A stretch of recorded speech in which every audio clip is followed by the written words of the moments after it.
All right, welcome back. Jacobson Helly, 1580, 99.3 and 95.9 The Fanatic from the Harmon Solar Studios on a very special and a very busy Tuesday. He's Dale, I'm Bruce, and we welcome to the microphone in studio, and we really appreciate you coming in. The governor of Arizona, Doug Ducey. How are you, Governor? Great to be here. Pumped up for the Suns and anything to get out of the state capitol. Yeah, listen, the first thing is you lost $5 for me. I want you to know. I said you'd come exactly dressed as you are, with the exception sans the tie. Well, I think you thought this was the only appointment I was going to have all day, Bruce. But next time, I'll clear the calendar, and that way I can hang out with you all Well, day. I mean, do you tie your own ties or do you leave them tied? Tell the truth. It's a clip-on. Just want to make sure, because I've seen you in radio studio, and you always look casual. And I'm sure you got a busy day. Well, a lot of times it's at the end of the day. Yeah. A lot of times it's at the end of the day, not at the beginning of the day. Ah, okay. What time does the tie usually come off? 4 or 5. Okay, all right. 4 or 5. Right. So the only time I get in an argument with my wife, because I have somebody tie my ties and I have to take them off, is when she sends it for dry cleaning and doesn't tell me, because now I got to find somebody else to tie my ties. And you tie your own ties? I tie my own ties, and I even tie some of my boys' ties now and again. But I'm like, you got to learn how to tie this. But, they only wear it once a year or twice a year for prom. Do they keep it tied in the closet? Yeah. When my grandfather used to do mine, I keep it just tied up. That's the way to do it. That's the way you do it, right? Yeah. All right, listen, we wanted to pick a piece of music that represents Arizona, all right? Okay. So I picked one, and then Radical Josh over there, he picked one, and I don't get too offended by his. And then if you don't think either, and it's not the Eagles in Winslow, Arizona, because there's other songs that... Have you ever looked at a list of songs with Arizona featured in it?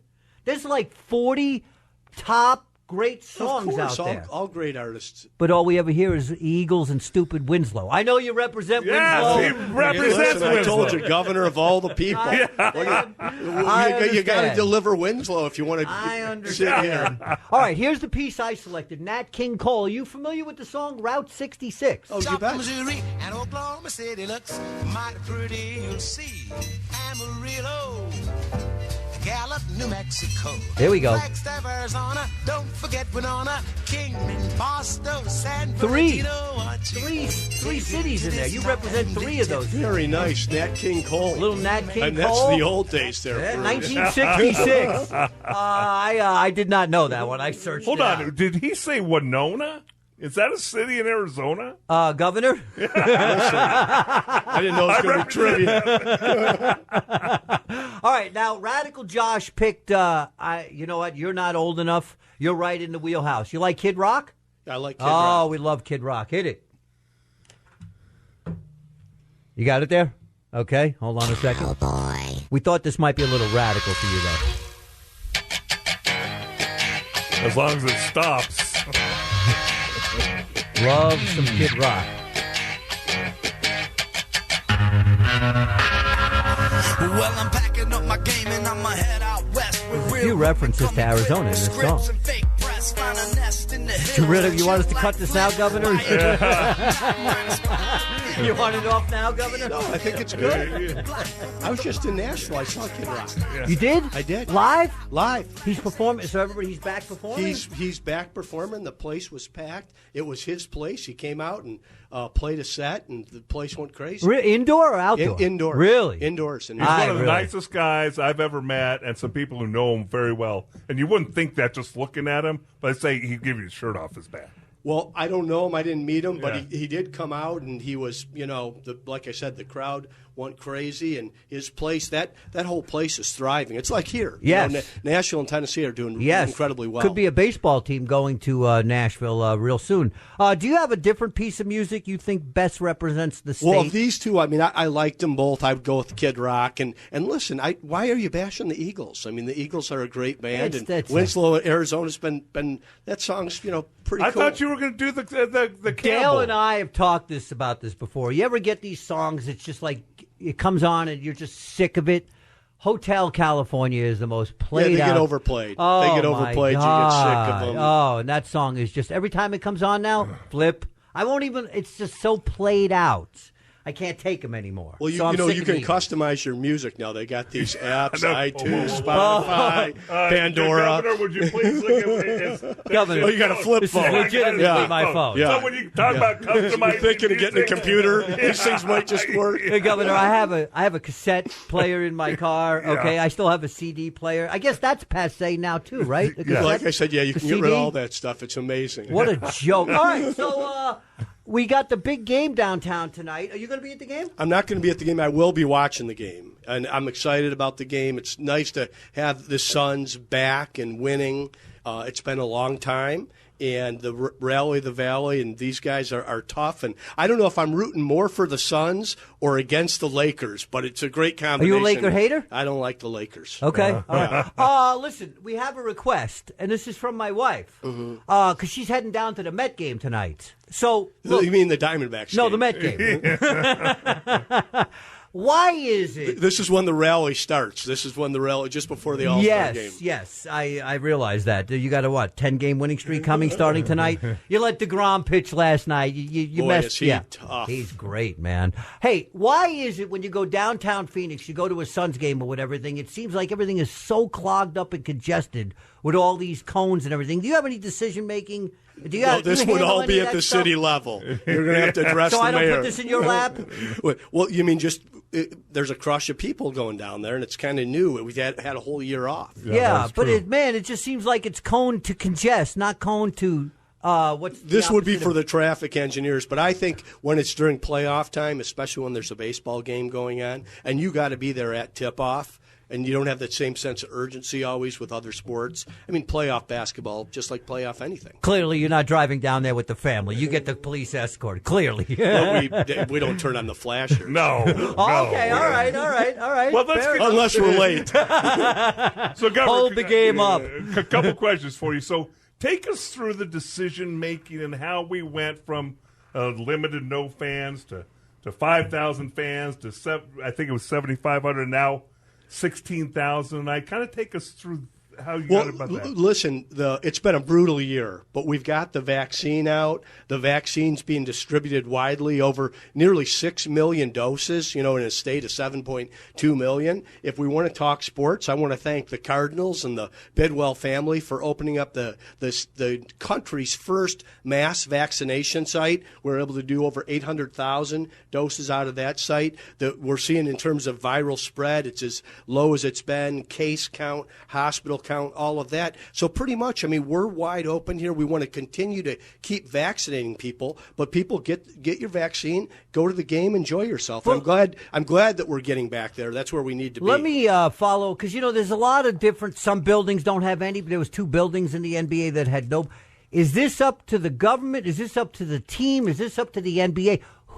How do these discussions and how does it go? So in Arizona, once we went forward from where we were, this is left to the team. So we're the team's level of comfort. There, of course, we'll talk with Dr. Kara Christ, but I know the Suns have made their decision, I think, to go from 11,000 to 16,000. I think the Diamondbacks are in the same position. And I imagine, you never want to jinx yourself because this thing has been so unpredictable, but you should expect a sold-out, standing-room-only crowd when the Cardinals kick off. There was a story that said the commissioner of the NBA dictates terms, how many people are allowed in the building, and there was competitive balance. He wasn't allowed. He didn't want 5,000 in Los Angeles, but 16,000. I'm playing with the numbers.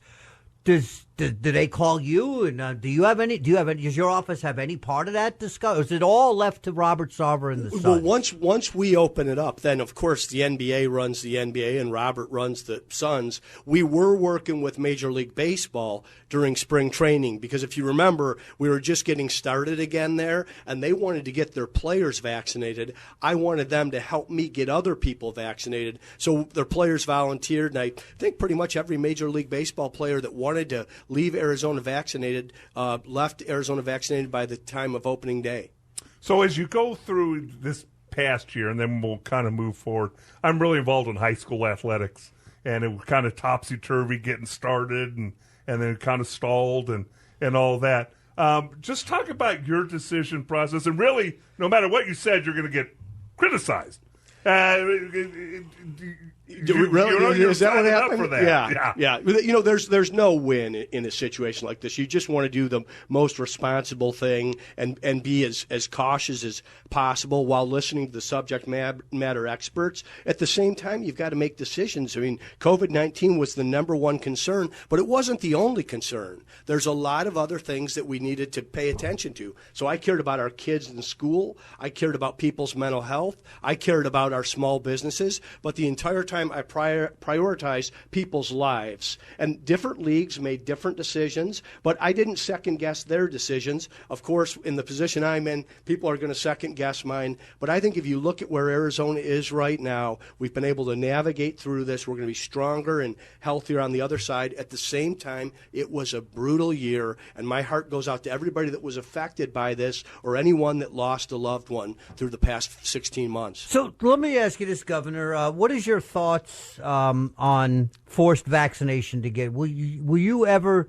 If No, something came this across, is voluntary. This is voluntary. Please volunteer. No, Please well, my get it. question is, let's say a team or an event said, "Hey, you can't come in here unless you're vaccinated. Show proof." What is your thought? Well, I don't on think that many whole thing? people would go to the event. Now, I've been vaccinated. I want people to get vaccinated. I don't think the government should be telling business what they should do. I think if business wants to attract customers, they should do the right thing. But this is voluntary. Many people have gotten it. Like I said, we've got nearly 6 million vaccinations already in a state of 7.2 million. We're going to be advocating for this, and you can't mandate it. Let's move on to something that obviously was interesting to the general public here: the gambling stuff. Yeah, I don't understand how government works and all that, but when this first came out, I heard, well, Arizona will be number 46, 47, 48 to allow gambling. So how did you take a hold of this? Well, this is the modernized gaming compact. So, of course, we've always had gaming here on our tribal nations. It's a compact that was written back in 2000. It was time for it to be renewed. So I worked for 4 years with the tribes. Things had changed a lot. Bruce has got to be introduced to some of this stuff. Things like, phones and applications and the Internet. I want to show them the Internet after this. What is this, the Internet? So there were things like DraftKings and fantasy sports and legalized sports gaming, and that's part of this compact. All four of the major sports leagues were involved, along with the PGA for the Waste Management Phoenix Open. So if you want to bet on a ball or a strike, or if the Cardinals are going to win, or how far the Suns are going to go in the playoffs, or if the Coyotes are going to win their first game, you're going to have those availabilities, and all that's being rolled out right now. Easier or harder than you thought it would be to get where you are today?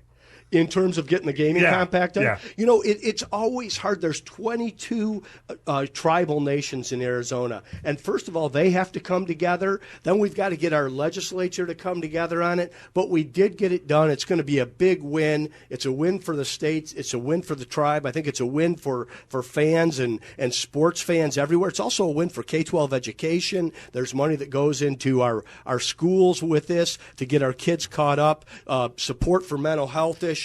So it was a real positive for our state, and it will continue. Arizona will continue to be Arizona. We'll have the same culture we've had before. It's not going to be like Las Vegas. It's going to be like what we enjoy here in the Valley. Doug Ducey, governor of Arizona, in studio with Jacobs and Helly. Let me play devil's advocate on a couple. Okay. I read Rob. By the way, I'm not opposed to. I bet $5 on what you would wear, so I'm not opposed to gambling. And I lost $5 because you wore the damn tie. Take the tie off. I lost so I'm not opposed to it. I want you to know.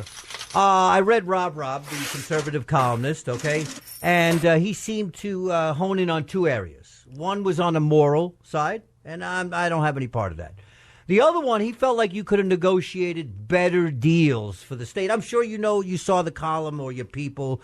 He thought that you gave away the house a little too easily, that you could have maybe sold it and put up for Oh, competition. I thought I was coming into a sports talk radio You show. are. We're talking Bob Rob. Gambling. Okay, first of all, I want to say it's a free country, Bruce. So it's your money. If you want to spend it on whatever you want to spend it, if you want to bet it on the Diamondbacks, that's up to you. Don't bet more than you can afford to lose. Secondarily, I love when people have these criticisms around the deal we had. We inherited the deal that was negotiated in the year 2000. In terms of the sports gaming one, we had to keep the tribes and the sports teams on the same page. We couldn't do one without the other. So I think I'd have loved to do a better deal as well. If I wanted to get a better deal, we wouldn't have any deal. Right. And there would be what could be called a poison pill in the compact, and then it could be broken wide open, and that, I think, would have been trouble. That's when I say we're going to keep Arizona, we're going to keep our culture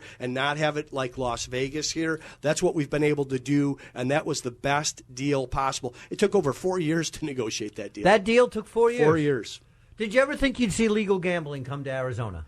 I did once the applications, DraftKings, and the leagues started showing up at the National Governors Association, the Republican Governors Association, and I do think this is a really good program, and there will be integrity in it, meaning that we want to keep the games pure. We don't want the gaming, of course, to corrupt any of these games, and I'm confident the way we did the compact, we'll have people playing for the love of the game and fans enjoying it in a unique way. Listen, I enjoy gaming. The only thing I said is we won't have to worry if the Cardinals cover the spread against San Francisco to pay the bills, right? So I just want to make sure.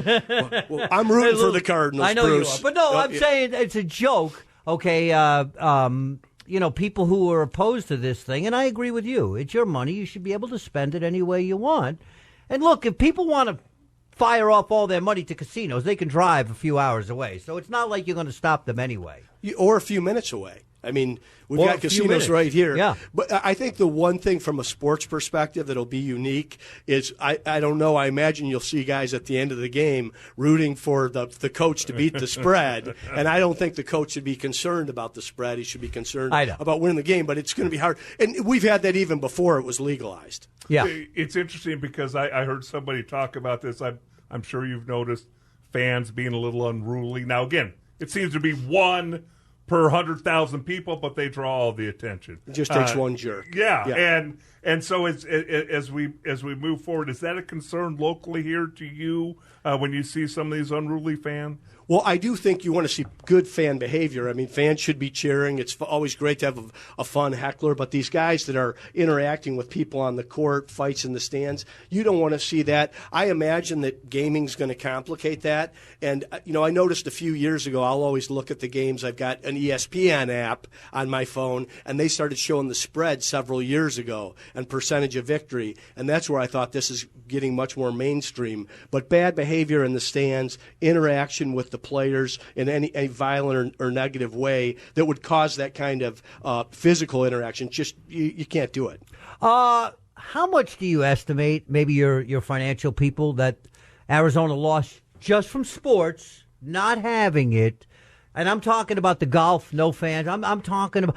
Could you estimate? Do you have an estimate of how much revenue we lost in tax revenue from not having capacity fans and all that for the last year, roughly? Well, first I want to say the state weathered the storm fairly well. We actually met our revenue target for 2020. So I do think that balanced approach allowed our economy to survive what was a brutal year. But the Phoenix Open is like having a Super Bowl every year. I think it's $800 million in economic development. Now, that's total transactions, the amount of products that are bought out there, the amount of hotel rooms, cars rented, et cetera. But I look at the total tax revenue that we have, and what I want to do is make sure we can pay our bills, fund our schools, keep our state safe. We were able to do that. We actually have a record cash carry forward in our general fund, $1 billion balance in our rainy day fund. So the state's in good shape financially, but 2020, in anybody's view, was going to be a year we want to put behind us. I want to tell you we're off to a great start, though, in 2021. I think you're going to see the upcoming Waste Management Phoenix Open be the largest attendance ever, 200,000 people on Wednesday. I mean, people want to get out and about. You can see it when you're are watching the playoff games. Like I said, I was in Nashville last week for the Republican Governors Association, and I sense it all over Arizona as well as up in Flagstaff over the weekend. In that same vein, as a guy who's not generally involved in politics, you talked about the tax revenue from the gambling. Are there prognostications on the possible numbers that could be brought in? The numbers are conservative, but I think they're $350 million to $400 million additional revenue, and so that's a lot of pay for teachers and education. We're growing in the state of Arizona. I know not everybody likes it, but it's a gift. It's so much better than the alternative. And with that, you've got to build roads and bridges. You have to build more schools, and all those dollars are going to go in that direction. All right, 2 questions so we get you out of here. Number 1, what do you see with the Coyote situation? Your thought on, excuse me, they can't. What's wrong with that arena? But anyway, how do you see this thing playing out if you look into your crystal ball in relation to the Coyotes? I see a hockey town in my crystal ball. I think Arizona will be a great state for hockey. I think everything was well-intentioned with going out to Glendale. They're going to have to make some decisions. The Valley is growing. It's growing west. But people were saying Glendale was going to be to Phoenix what Irvine was to Southern California. That just hasn't played out. But we want to keep the Coyotes here. We've got a lot of people from the East, Midwest. Our greatest export ever was Austin Matthews. Let's get him back in a Coyotes uniform. Man, his team went belly up in a bad way, 7. boy. Yeah. I picked them to win the Stanley Cup. He's an incredible He's an unbelievable player. And an incredible family. And I don't know if we're going to get to any college baseball, but we got the Sun Devils, the Wildcats, and GCU all going to the regionals. Yeah, and we are the home for the GCU team, the only team that made it to the NCAA tournament this year. All right, so 2 questions on the Suns. Yeah. You didn't make a bet with the bozo Newsom, did you? And the second question, since he's the governor over there, and you have to answer that question. And the second one, who's going to win tonight and give us the keys to victory for the Suns? So the Suns are going to win tonight, but I do want to predict victory in 7. And I think, if DeAndre just plays his game, and we got to really love him because I think of him as a hometown kid coming out of the U of A, and Chris Paul playing through his injury has been terrific, and of course Devin Booker is delivering. So let's win tonight, weather the storm in Game 6, do our best, but then come back for Game 7 victory. You didn't answer. Do you have a bet with? No, I don't have a bet with Gavin. Good. You Then don't let him come here. He's got bad ideas. So, what is your favorite sport? I love football. I think I love college football. Would be my U of A favorite. or ASU? ASU. I'm a Sundowner. All right. I always say I'm governor of all the people for 363 days a year, except for for the third Saturday in November. Okay, all right. And then I love to watch major championship golf as My well. partner is bitter. Because 40 years ago, Frank Kush did not knock on his door. Well, Frank Kush didn't know talent. Okay, he didn't come to him, so he had to go play at SMU. So he's still bitter to this day. Is that why the death penalty happened there? Yeah, just after me. He played just after me. Just after, yeah. You know that. Okay, good. You got a solution for the Diamondbacks before we let you go? Well, listen, like I said, this is when the rally begins. The rally's going to begin before the All-Star not game. Tonight, Governor. Not tonight. The NL West is a tough division. There's a lot of money being spent there, and I think you got to make some moves. I mean, you got to make some moves, and that's what's great about baseball is you arrange the team and get some chemistry. But there's got to be some shaking up there. Do you have sabermetricians and analytics and government figuring? Because it doesn't work in baseball. But does it? Do you have a lot of these? You're not a Princeton Moneyball grads? guy? No, not at all, man. Not at all. Not at all. You ever look at the sabermetric categories? You want to confuse the average person? Do you know what an XFIP is? Do you know what a bebop is? No, I don't know what Me that neither. stuff No, is. he's just making stuff up. No, I'm serious. You go someday when you're home with the family. You go look at analytics, the categories. You're like, what is this? I'll check it out. Yeah. Governor, we appreciate Thanks you so much. coming Thanks in, for man. having me. Hey, Good it was to a see you pleasure guys. to have Thank you. you. Thank you for coming in. Go Suns. All right, Governor Doug Ducey for a little bit. Jacobs and Helly on the Fanatic.